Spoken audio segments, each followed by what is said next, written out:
Hey everyone, John here. Today I had my first struggle with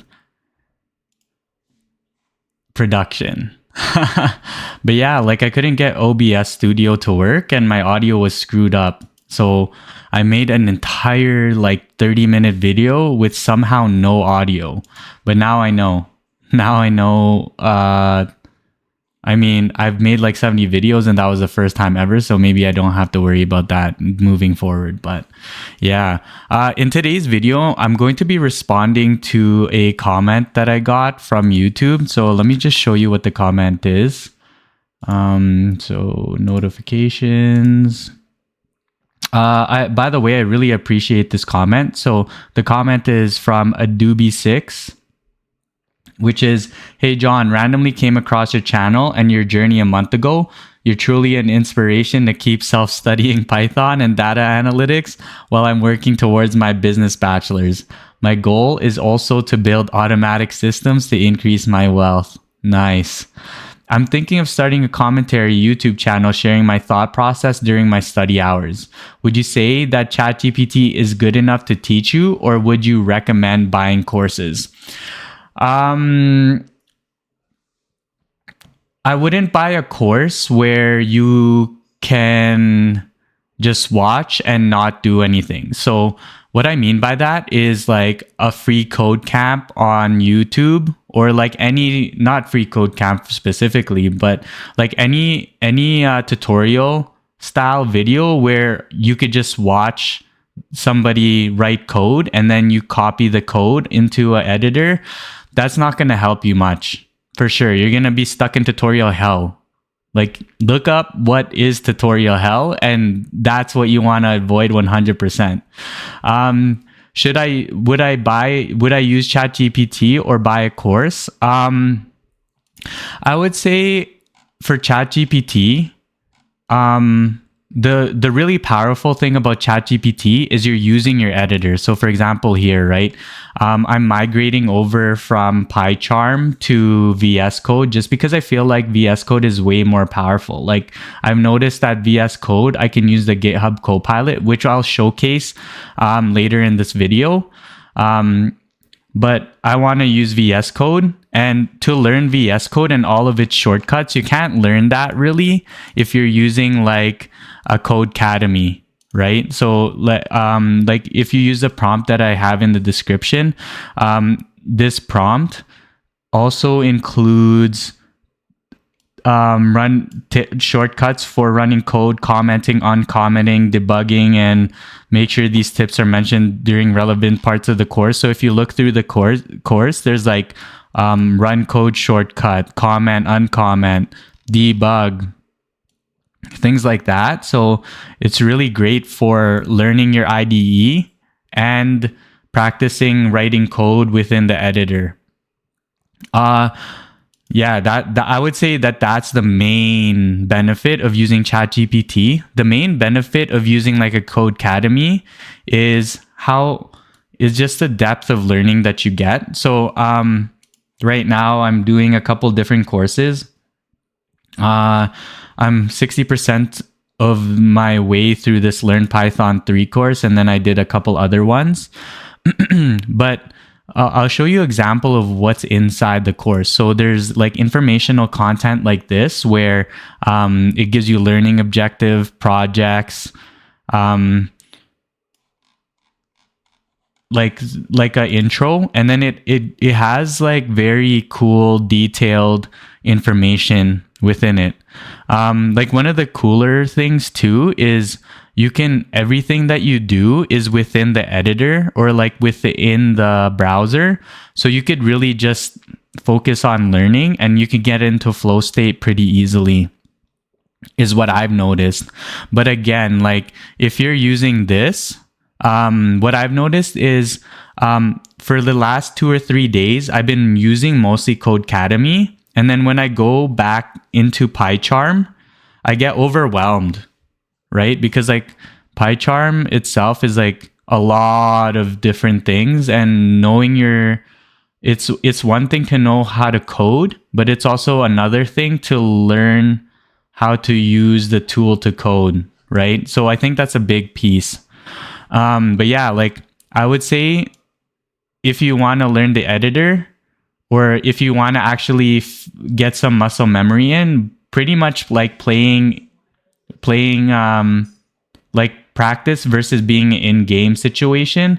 The ChatGPT kind of simulates an in-game situation because you're writing within the editor versus within the browser.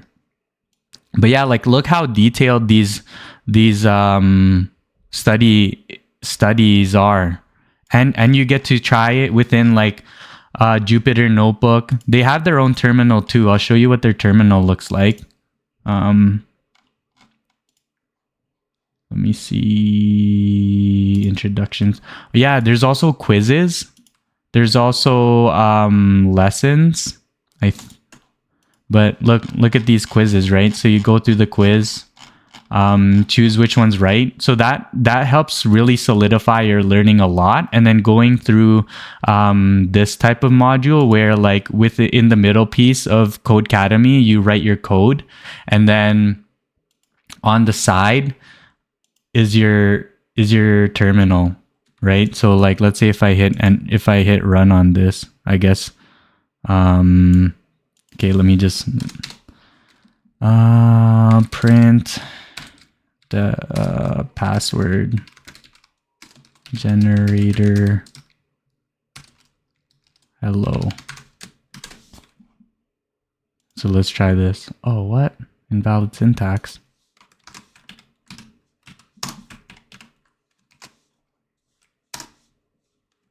What's going on here? Okay, let's try this. Oh, come on. Let me do this. But you could see that you could really just code within here, and you could really learn how to code because it doesn't help you at all, right? John.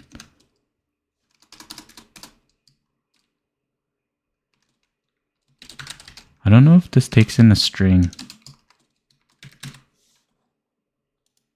It'll work? Oh, come on. But yeah, see that?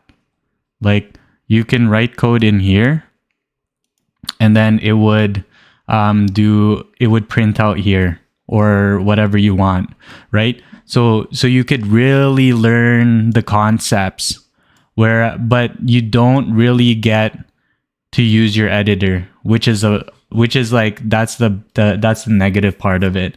But yeah, like I would avoid video type content. Focus on content that you're actually writing the code, and then it's easier to learn a concept using like a course like Codecademy, because there's a lesson, there's a quiz, there's a project, there's an informational. That they have like a pretty good structure, almost like you're going through a university course, right? So that's why I like it. But yeah, so that's my quick explanation of, do you use ChatGPT? Do you use a course? I would use both. Quick answer to it, but yeah, hopefully that helps you out.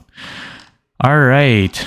Okay, so why am I switching over from Pycharm to VS Code? And the main reason is GitHub Copilot. So the other reason is eventually I want to do everything in, I don't want to stick to just Python.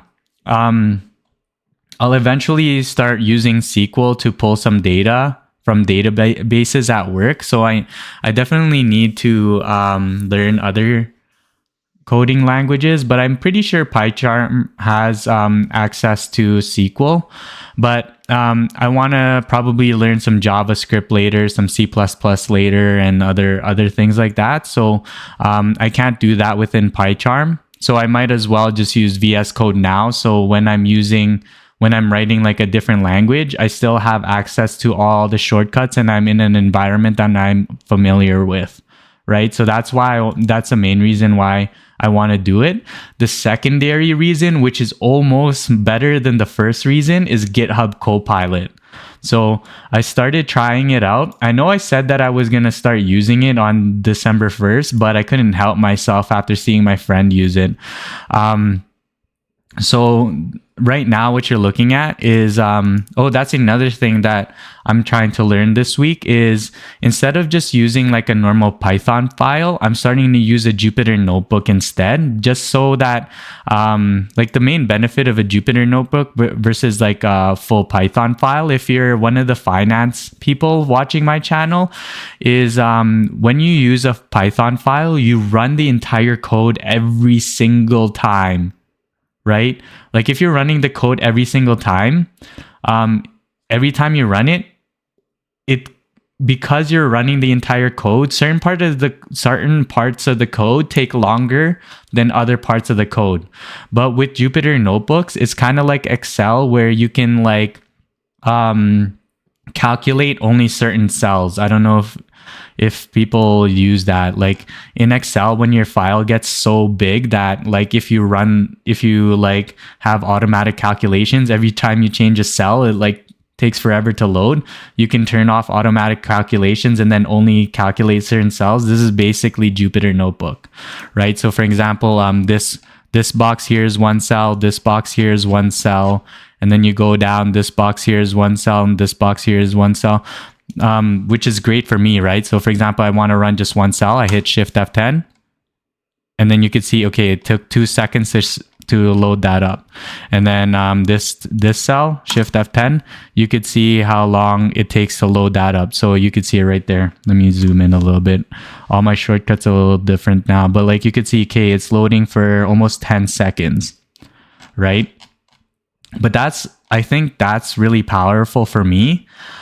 But yeah, so within the Pycharm community version, there's no Jupyter notebooks. You have to pay for the Pro to get Jupyter notebook access, and it's like $10 a month. I'd rather spend that $10 a month to pay for GitHub Copilot, and let me show you what that is. Okay, so if you know, like if you're like me, what I do is I generate code within the ChatGPT. I'd be like, hey, write me some code. But with GitHub Copilot, I can do everything within the code editor, right? So for example, here you're looking, press Control I to ask GitHub Copilot to do something, start typing to dismiss, right? This code, like it's so powerful, right? Let me think of something that I want to try out. GitHub Copilot. So, okay. So let's see what I want. So for the companies let's see. That's right.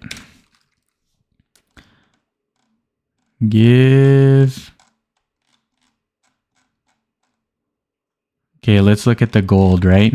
For the gold. Oh, like you could just be in here for the gold stocks. Pull. Let's see, is it just gold for the gold industry stocks, pull all of their latest earnings using the Y Finance API. Then you hit enter. Is it running? Is it running? What is this?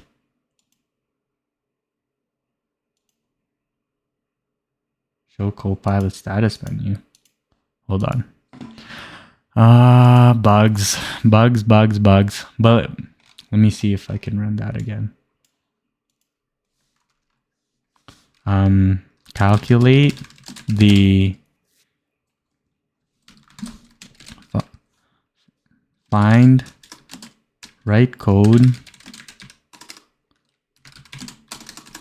code to find the trailing 12-month revenue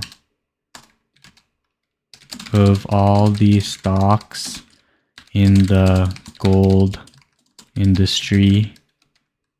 Use the Y Finance API. Then hit enter. And then it says generating. So this one's using the 4.0. It's using the 4.0. What do you call it? The 4.0 model. But yeah, so now it's generating the code. So it generated the code within the ID. Well, within the code editor. I keep calling it IDE, but it's a code editor. Somebody explained the difference to me, but you could see like, okay, if the industry is gold, I can read, write, and generate code, right? That was my learning plan 3 weeks ago. But this really helps me read the code before I hit accept. When I generate code within ChatGPT, I'm basically just copying the entire code, pasting it, copying the entire code, pasting it. It doesn't work. But here I could definitely read the code before I accept. So so what is it saying? It's building a gold data frame with only the industry, with only rows where the industry column is gold, right? And then it initializes the data set, and then it's appending all the information to the data frame, right? And then it's printing the data frame. It's perfect, right? Like, I think it's right. It's probably going to run. Shift F10. Error. Stock data DF is not defined. What? Stock data DF. Is it just stock data DF? What? Why isn't it defined? Isn't it? Weird.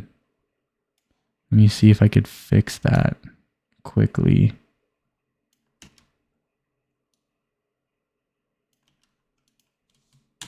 That are gonna run? What? Initialize. Do I have to run these all? Let's see. Sorry, I'm kind of a noob, but let's see if I'm supposed to run them all. Yeah, I'm still getting used to the Jupyter notebooks. Like, I'm trying to figure out, am I supposed to run all the code or not? Right? But yeah, now you can see, okay, it runs this, and then it runs this. It runs that. Did it run the other piece at the end? Okay, weird. So for some reason, I had to run them all. But look, I used GitHub Copilot. Look how powerful it is, right? Isn't that wild?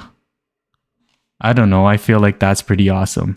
But yeah, so those are the main three things. Now I'm probably going to switch over to VS Code.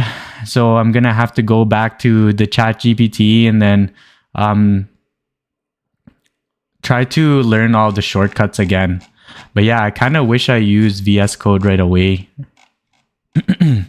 Like, the only thing with VS Code, since I'm a noob, is I don't even know like what I have available at my disposal in terms of extensions. Like, they have so many extensions, so many, and it's hard to figure out which ones I want to use. But I'll probably get a tutorial from like somebody who knows how to code. But yeah, okay, now you had like a full review of Codecademy, you had a full review of ChatGPT, you had a full review of Pycharm, you had a full review of GitHub Copilot, you got a full review of VS Code. So I better get a thumbs up in this video. And I made this video 2 times. 2 times. But yeah, please like and subscribe. I hope you enjoyed. Until next time, bye.